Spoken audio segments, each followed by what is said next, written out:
Shalom jemaat yang dikasihi Tuhan, kita bersyukur hari ini kita kembali beribadah kepada Tuhan dan saya percaya semua kita diberkati oleh Tuhan. Nah, kekasih Tuhan, hari ini kita akan membahas sebuah topik yang cukup menarik untuk dibahas, yaitu kebebasan total atau total freedom. Kenapa saya harus sampaikan poin ini? Kekasih Tuhan, karena saya sangat menyadari bahwa poin ini adalah poin yang cukup kontekstual untuk dibicarakan pada situasi dan kondisi seperti sekarang ini. Saya akan mengawalinya dengan pembacaan firman Tuhan dari Kejadian pasalnya yang ketiga ayat 8 sampai dengan ayatnya yang ke-12. Ayat 8, 12. Ketika mereka mendengar bunyi langkah Tuhan Allah yang berjalan-jalan dalam taman itu pada waktu hari sejuk, bersembunyilah manusia dan istrinya itu terhadap Tuhan Allah di antara pohon-pohonan dalam taman. Tetapi Tuhan Allah memanggil manusia itu dan berfirman kepadanya, "Di manakah engkau?" Ia menjawab, "Ketika aku mendengar bahwa engkau ada dalam taman ini, aku menjadi takut. Karena aku telanjang, sebab itu aku bersembunyi." Firman-Nya, "Siapakah yang memberitahukan kepadamu bahwa engkau telanjang? Apakah engkau makan dari buah pohon yang kularang engkau makan itu?" Manusia itu menjawab, "Perempuan yang kau tempatkan di sisiku, dialah yang memberi dari buah pohon itu kepadaku, maka ku makan." Nah, kekasih Tuhan, kejatuhan manusia pertama Adam dan Hawa dalam dosa menjadi sebuah hal yang sangat fatal bagi kehidupan manusia. Dan itulah sebabnya sampai saat ini kita menjadi keturunan yang mewarisi kejatuhan manusia pertama dalam dosa. Kecenderungan hati dari manusia berbuat dosa itu adalah akibat dari kejatuhan manusia pertama Adam dan Hawa yang merupakan nenek moyang kita sekalian. Nah, kekasih Tuhan, yang saya ingin sampaikan kepada kita sekalian pada hari ini, kita bersyukur bahwa kejatuhan manusia itu bukanlah akhir dari segala-galanya. Karena Allah mengorbankan seekor hewan dan akhirnya harus memakaikan pakaian kepada manusia pertama yang jatuh dalam dosa itu supaya mereka tidak telanjang. Artinya apa? Ada pengorbanan yang harus dilakukan demi penyelamatan manusia. Supaya apa? Supaya manusia yang jatuh dalam dosa ini kembali dapat mengenal Allahnya secara benar. Tapi kenyataannya manusia tidak dapat mengenali Allahnya dengan baik jika ia tidak mengenali dirinya.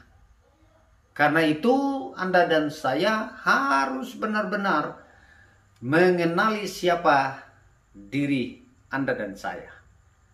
Kita semua harus sadar bahwa dalam Roma pasalnya yang ketiga, ayatnya yang ke-23. Roma pasal 3:23. Karena semua orang telah berbuat dosa dan kehilangan kemuliaan Allah. Berarti sebelum manusia jatuh dalam dosa, dia memiliki kemuliaan Allah, kesucian Allah. Tapi ketika ia jatuh dalam dosa, maka dia kehilangan segala-galanya. Bagaimana manusia yang jatuh dalam dosa itu memiliki kebebasan yang total dalam hidupnya. Nah, poin yang pertama yang perlu kita sadari bersama-sama, kita ingat sebuah cerita, yaitu seorang wanita Samaria yang duduk di pinggir sumur siang hari, ketemu Tuhan Yesus. Dan pada waktu itu semua orang tahu di masanya bahwa wanita ini memiliki suami, ada 5, bahkan ada 6. Sehingga dia disebut sebagai wanita pezina. Lalu secara hukum Yahudi, kalau ada wanita yang dijumpai berzina, maka dia harus dirajam dengan batu sampai mati. Namun demikian pada hari itu, orang-orang yang ada minta jawaban dari Tuhan Yesus melalui sebuah pertanyaan. Pertanyaannya apa? Pertanyaannya adalah, wanita ini kan berzina. Apa pandangan Tuhan Yesus? Lalu firman Tuhan berkata, sementara mereka melontarkan pertanyaan, Tuhan Yesus menulis di tanah. Dia memberi waktu sejenak untuk menulis ke tanah. Tujuannya apa? Supaya orang-orang yang ada pada waktu itu, baik ahli Taurat, Farisi, yang ingin menjebak Tuhan Yesus, kalau ia menyetujui bahwa wanita ini dirajam dengan batu, maka ia akan dipersalahkan. Tapi tahukah Anda, jawaban akhir dari Tuhan Yesus, dia berkata begini, siapakah di antara kamu yang tidak berbuat dosa, silakan ambil batu, lempari wanita ini dengan batu. Tahukah Anda, semua orang yang ada pada waktu itu meninggalkan tempat itu satu persatu, dan sampai semuanya telah pergi. Artinya begini, bahwa kepergian dari semua orang ini, mereka menyadari bahwa mereka pun sudah berbuat dosa. Demikian juga Tuhan Yesus terhadap wanita ini berkata kepadanya, aku pun tidak akan menghukum engkau. Sekarang pergilah dan jangan berbuat dosa lagi. Go and sin no more.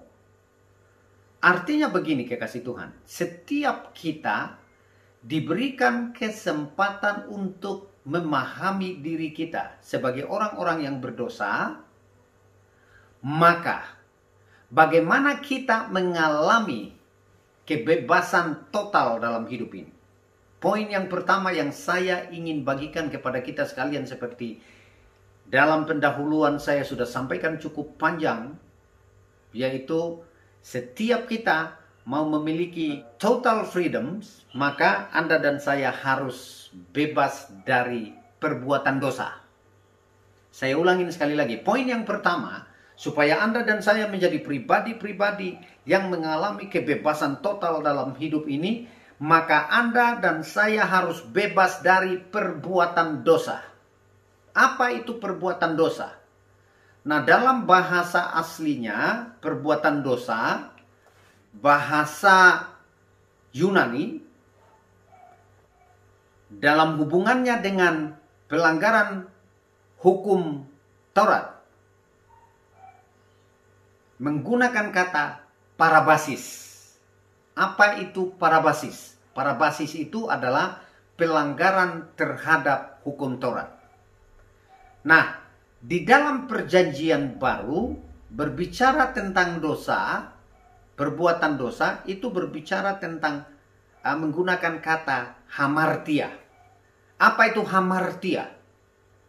Hamartia sebenarnya adalah sebuah kata yang secara etimologi tidak mengandung kejahatan. Jadi, hamartia itu seperti ini. Ada seseorang memanah, waktu dia panah, dia harus tepat pada sasaran titik panah itu. Panahnya harus tancap pada titik sasaran. Tapi waktu dia memanah, anak panah itu tidak tepat pada sasarannya, melenceng atau meleset. Nah, itu hamartia. Jadi ternyata perbuatan dosa itu adalah ketika manusia tidak melakukan sesuatu secara benar atau tidak sesuai dengan apa yang Tuhan mau. Tidak tepat pada sasaran. Nah, karena itu kekasih Tuhan, saya rindu supaya setiap kita harus menjadi pribadi-pribadi yang menjauhkan diri dari perbuatan dosa. Apalagi zaman sekarang ini. Buat dosa itu nggak harus Anda keluar, bawa golok, bawa tombak, lalu bunuh orang. Itu baru dosa. Enggak. Ketika Anda memiliki pikiran yang negatif saja terhadap orang lain, itu sudah dosa. Ketika Anda sumpah serapah bagi seseorang, entahkah Anda berkata biar dia mati, biar dia kehilangan kesuksesannya, biar dia bangkrut, itu adalah pikiran yang menyebabkan Anda itu melakukan dosa. Ketika Anda sering-sering buka Android Anda, lalu lihat hal-hal yang tidak benar, melakukan komunikasi yang tidak benar, itu pun adalah perbuatan dosa. Jadi manusia yang total freedom adalah dia yang mengerti tujuan hidupnya, dan hidupnya itu harus tepat pada sasaran. Dan sasaran itu adalah melakukan kebenaran firman Tuhan secara utuh. Nggak meleset, nggak separuh-separuh, nggak neko-neko bahasa Betawinya. Jadi karena itu kekasih Tuhan, saya rindu supaya setiap kita menjadi pribadi-pribadi yang mau melepaskan diri, baik itu melalui perbuatan, pikiran, dan perilaku dari perbuatan dosa. Maka Anda dan saya akan menjadi pribadi yang total freedom. Yang kedua, kekasih Tuhan, berhubungan dengan bagaimana seorang menjadi pribadi yang bebas secara total, maka dia harus bebas dari tekanan. Anda dan saya harus bebas dari tekanan. Kadang-kadang Anda dan saya dibawa kepada sebuah situasi, dan situasi itu akan terus menekan Anda. Apakah kondisi ekonomi yang sedang goncang, atau ada sesuatu yang Anda pikul. Contoh misalnya Anda punya utang dan tidak punya penghasilan untuk cepat menggantinya. Lalu Anda tertekan, Anda tidak berbuat apa-apa, karena Anda berpikir saya mau melakukan apapun, aku akan gagal. Dengar baik, ini jangan biarkan hidup Anda berada di bawah tekanan. Tekanan itu seperti apa? Contoh lain. Anda mungkin berbuat kesalahan. Atau mungkin Anda adalah seorang pria, laki-laki, suami, yang pernah melakukan selingkuh. Lalu sesudah itu Anda sadar bertobat, dan sementara Anda berpikir untuk bertobat, mau kembali kepada istri Anda mulai berpikir dalam hati, bilang begini, bahwa seorang pezina, dia tidak akan dapat ampunan dari Tuhan. Lalu iblis membisikkan telinga Anda, ya, dalam tanda kutip nih, membisikkan telinga di bagian kerohanian Anda, kamu tidak akan diampuni. Dosamu sudah terlalu berat untuk diampuni. Kamu berzina, sudah bersama-sama dengan dia kan sudah 4 tahun, sudah 5 tahun. Kamu kembali lagi, malah kamu akan semakin membuat orang berbuat zina. Jadi kamu tidak akan diampuni. Sudah lebih baik kamu tetap saja seperti sekarang ini. Intimidasi iblis kadang-kadang seperti itu. Anda mau ambil keputusan untuk bebas dari ikatan yang membelenggu Anda, membebaskan pikiran Anda yang selama ini terikat, tapi iblis intimidasi Anda, maka Anda akhirnya tidak mau bertobat. Hari ini saya mau sampaikan pesan ini kepada kita sekalian. Kalau engkau sempat berpikir, engkau kembali, maka pada saat engkau mengambil keputusan engkau kembali, pada waktu itulah engkau sedang membebaskan jiwamu yang terbelenggu selama ini untuk melihat perkara-perkara besar dalam kasih Kristus Yesus Tuhan yang Maha Pengampun memberikan ampunan kepada Anda untuk memperbaiki diri, untuk membebaskan jiwa Anda kembali kepada kasih Tuhan yang mula-mula. Kadang-kadang juga Anda berpikir begini, Pak Pendeta, saya ini sudah coba untuk melakukan bisnis ini, pindah pekerjaan. Saya sepertinya akan menjadi orang yang terus gagal karena saya sudah coba beberapa kali. Terus gagal. Dengar baik, jangan biarkan jiwa Anda tertekan lalu Anda ambil keputusan seperti salah satu kesaksian yang saya baca. Ada seorang yang ambil keputusan, dia resign, dia tinggalkan pekerjaannya, lalu dia coba buka usaha sendiri. Sementara dia jalanin usahanya 1 tahun, 1,5 tahun, akhirnya bangkrut. Lalu dia coba kembali untuk cari pekerjaan dan dia tidak menemukannya. Dia tidak mendapat pekerjaan yang cocok dengan apa yang ia mau. Dan hidup semakin terpuruk, perekonomian semakin terpuruk, dan dia berpikir mau ambil keputusan, mau bunuh diri saja. Ingat, itu bukan solusi, itu bukan jalan keluar satu-satunya. Masih ada jalan yang Anda dapat tempuh untuk melihat kebebasan yang Tuhan siapkan buat Anda. Tahukah kita, sadarkah kita bahwa selama ini sebenarnya Tuhan selalu buka jalan. Ketika pintu yang satu tertutup, dia akan buka pintu yang lain. Pintu yang kedua tertutup, dia akan buka pintu yang ketiga. Pintu yang ketiga mungkin Anda merasa juga tertutup.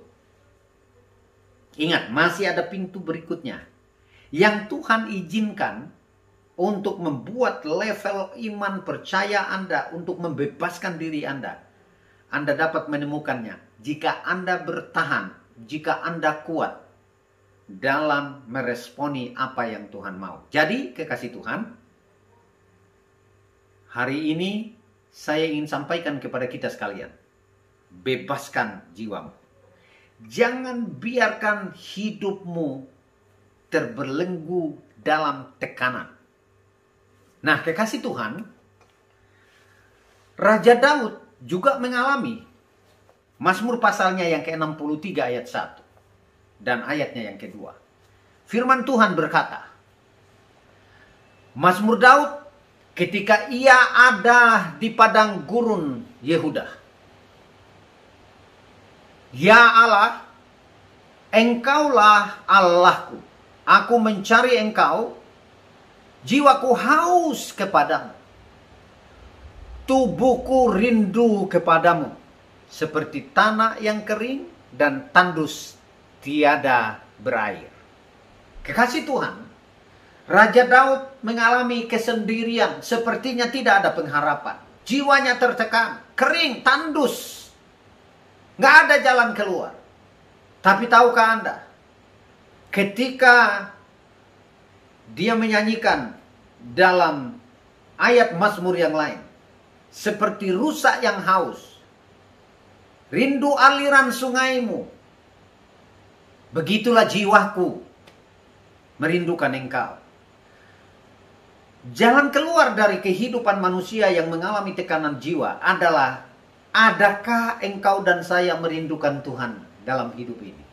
Ketika engkau mengalami tekanan, apakah engkau datang kepada Tuhan, berlutut kepadanya, bersimpuh kepadanya, bertelut di hadapannya, memuji, menyembah Dia, memohon kekuatan daripadanya, ataukah engkau ambil jalan yang salah? Seperti anak muda tadi, akhirnya dia mau bunuh diri. Tapi puji Tuhan, suara Tuhan datang kepadanya bahwa masih ada harapan. Percayalah, maka aku ada bersamamu. Ketika engkau bersama dengan aku, engkau dapat melakukan perkara besar. Lakukan hal yang kecil untuk engkau jumpai sesuatu yang besar. Lakukan tanggung jawab yang besar supaya engkau dipercayai yang lebih besar. Bukankah Anda dan saya punya kesempatan yang sama untuk bebas dari tekanan? Karena itu kekasih Tuhan, biarlah kita semua boleh mengalami kebebasan total dalam hidup ini. Poin yang pertama, bebaskan dirimu dari ikatan dosa. Poin yang kedua, lepaskan dirimu dari tekanan. Jangan biarkan jiwamu tertekan. Percayalah, Tuhan selalu ada untuk Anda dan saya. Dia selalu memberikan kesempatan kepada Anda dan saya untuk mendapatkan kesempatan demi kesempatan yang lebih baik dari apa yang engkau dan saya harapkan. Poin yang ketiga yang saya ingin bagikan kepada kita sekalian pada hari ini berhubungan dengan kebebasan total, yaitu bebas dari rasa takut. Berapa banyak orang yang hari-hari ini mengalami ketakutan? Ada yang takut banjir. Contoh yang paling dekat, sekarang orang mau bepergian keluar kota, mau bepergian ke daerah lain, mau bepergian ke luar negeri, harus menumpangi pesawat, harus berpikir berkali-kali. Semua orang sedang dilanda ketakutan. Namun aku bersyukur beberapa waktu yang lalu, pasca jatuhnya sebuah pesawat, saya mendapat kesempatan, dapat tugas untuk berangkat ke Kalimantan. Saya percaya bahwa waktu saya berangkat ke Kalimantan, jalan-jalan hidup setiap orang diatur oleh Tuhan. Tuhan menetapkan langkah-langkah orang supaya mereka dapat melihat keajaiban Tuhan yang besar dalam hidupnya. Lalu saya tumpangi pesawat itu, saudara, menuju Kalimantan Selatan. Dalam perjalanan, sesudah pesawat itu mengudara, 1 jam lamanya pesawat itu harus mengalami goncangan. 1 jam. Dan tahukah Anda, saya sangat bersyukur bahwa saya memiliki sebuah kepastian, keyakinan kepada Kristus Yesus Tuhan. Bahwa aku merasa dalam lindungan, dalam naungan Tuhan yang aku layani. Dia membebaskan aku dari rasa takut. Kekasih Tuhan, setiap kita sebagai orang-orang percaya, bebaskan dirimu dari rasa takut. Karena orang yang membebaskan dirinya dari rasa takut, dia percaya Tuhan bersama-sama dengan dia. Nah, kekasih Tuhan, ada banyak juga orang hari-hari ini yang takut dengan masa depannya. Apakah dia sukses, masa depannya suram atau tidak. Hari ini saya ingin menyampaikan kebenaran buat kita sekalian bahwa Anda dan saya harus bebas dari rasa takut, harus percaya bahwa Yesus Kristus Tuhan mampu untuk memberikan kemampuan kepada Anda untuk melewati rasa takut itu. Segala perkara dapat kutanggung di dalam Dia, yaitu Yesus Kristus Tuhan yang memberikan kekuatan kepadaku. Apakah Anda dan saya tidak pernah mengalami masalah dalam hidup ini? Tentu setiap kita, hampir setiap kita pernah mengalaminya. Pertanyaannya, apakah Anda terguling? Apakah Anda kalah? Buktinya Anda ada sampai hari ini. Ini membuktikan bahwa Anda adalah orang-orang yang selalu ditolong oleh Tuhan. Dan karena itu Anda tidak perlu memiliki rasa takut yang menekan Anda menjadi sebuah ketakutan yang mengikat hidup Anda.